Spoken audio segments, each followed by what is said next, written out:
안녕하세요, 김혜니 법무사입니다.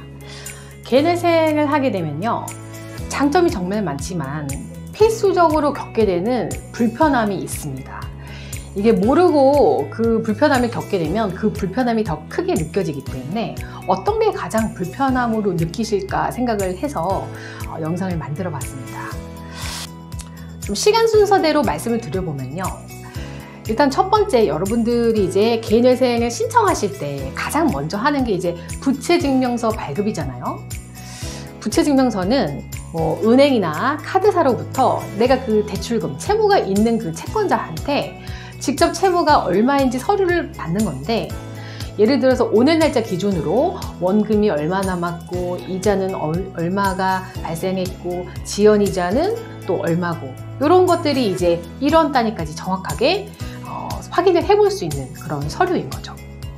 아무래도 법원에 현재 채무액을 확실히 하고 신청을 해야 되잖아요. 그러니까 이제 필수적으로 발급이 필요한 서류가 되는 거죠. 그런데 이걸 떼는 순간 채권자들은 알아요. 아, 돈 못 받겠구나. 이걸 알아요. 그러면 은행은 통장 지급 정지 시켜버리고, 또 상계할 것은 상계해버리고 하겠죠. 그리고 이제 신용카드사 같은 경우에는 신용카드도 못 쓰게 할 거예요. 이게 좀 불편하죠. 그래서 여러분들이 굳이 말씀을 드리지 않아도 개인회생 신청 전에 통장에 돈을 두지 않으시죠. 이게 신용카드가 안 되니까 체크카드를 써야겠다 생각하시는 분들 많으시죠. 그런데 체크카드도 의외의 곳에서 여러분들이 깜짝 놀라는 부분이 있습니다. 뭐냐? 후불 교통카드 기능이요. 이게 안 됩니다. 결국에는 이제 티머니 카드 쓰시게 되는 건데, 이것도 결국 미리 당겨 쓰는 그 신용카드 개념이랑 똑같은 거잖아요. 그래서 안 되는 거거든요. 대중교통을 이용하시다가 갑자기 당황할 수 있는 거죠. 그래서 말씀을 드리고요. 두 번째로는 여러분들 법원에 낼 서류가 많다는 것은 알고 계실 거예요. 뭐 내 개인적인 성장 배경부터 뭐 빚을 된 이유, 뭐 현재의 소득, 뭐 이런 거 다 설명을 세밀하게 해야 되니까 법원에 서류를 많이 내야 하는데, 사실 서류 발급 자체는 가서 이거 뭐 기관에 가서, 동사무소 가서, 세무서에 가서 뭐 이거 떼주세요 하면은 그냥 떼주시니까 뭐 그건 어려운 거 아니거든요. 그런데 그 서류를 토대로 설명하는 게 힘들어요. 일단 여러분들 그 활동성 계좌라고 해가지고 그 오랫동안 쓰지 않은 계좌 말고는 다 활동성 계좌로 이렇게 계좌라고 하는데, 이 활동성 계좌 자료를 최근 2년치를 다 내야 되거든요. 전국 법원이 거의 다 그래요.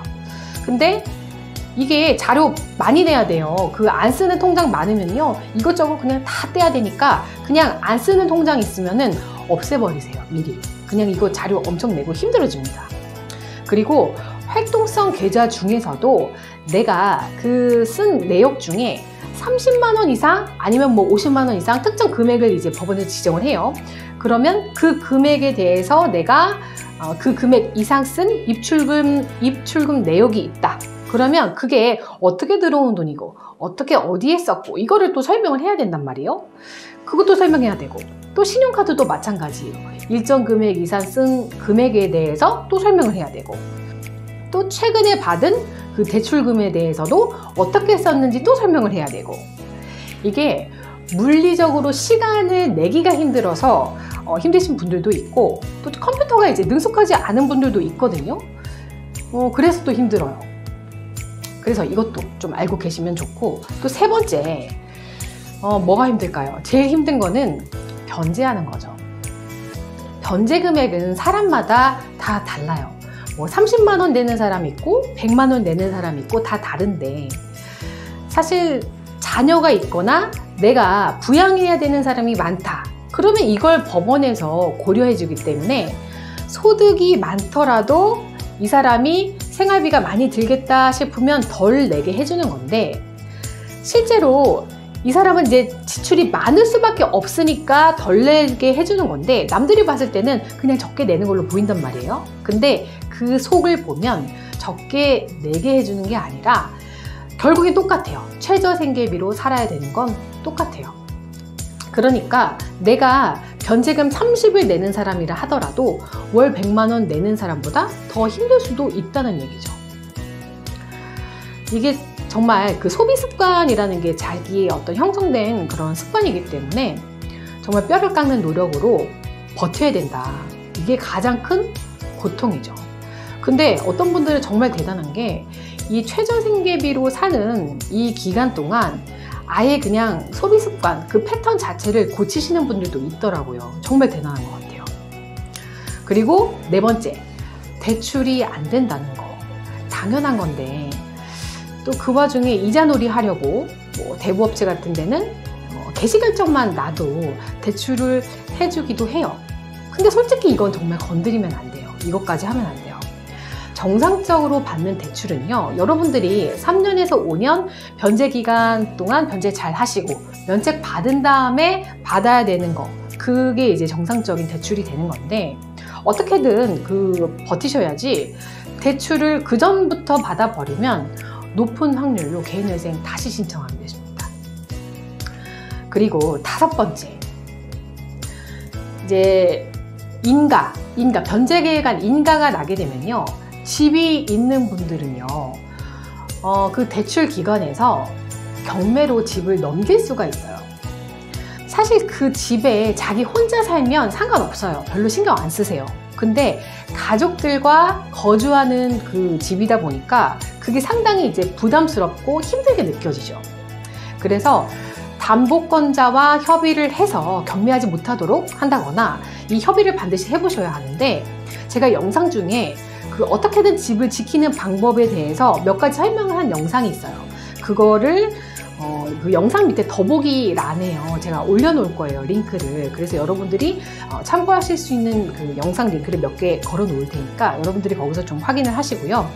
그 내용에는 이제 주택담보대출 채무 재조정 프로그램이라든지 여러 가지 그런 방안을 말씀을 드리니까 꼭 참고를 하시고요. 이렇게 해서 제가 여러분들이 개인회생을 하게 되면 겪게 되는 불편함 5가지에 대해서 설명을 드렸는데, 사실 이게 주제를 어떻게 뽑느냐에 따라서 개인회생의 단점이 없다고 할 수도 있고 이러한 불편함이 단점이다 이렇게 또 역으로 이야기할 수도 있는 건데, 이런 단점마저도 단점으로 보이지 않게 하는 그 장점이 워낙 크기 때문에 이제 개인회생을 신청하게 되는 거죠. 일단 독촉을 안 받고 생활할 수 있다는 거, 일상적인 생활이 가능하다는 거, 그리고 채무는 사실 늘기만 하지 줄일 수 있는 방법이 정말 거의 없어요. 근데 그런 속성이 있는데도 불구하고 3년만 내고 하면은 이제 탕감이 되는 게 정말 매력적인 거죠. 정말 이 불편함에 대해서 짠해서 만들어 봤는데, 그래도 예상을 하시고 신청하시면 훨씬 나을 테니까 만들어 봤고요. 여기까지 시청해 주셔서 감사합니다.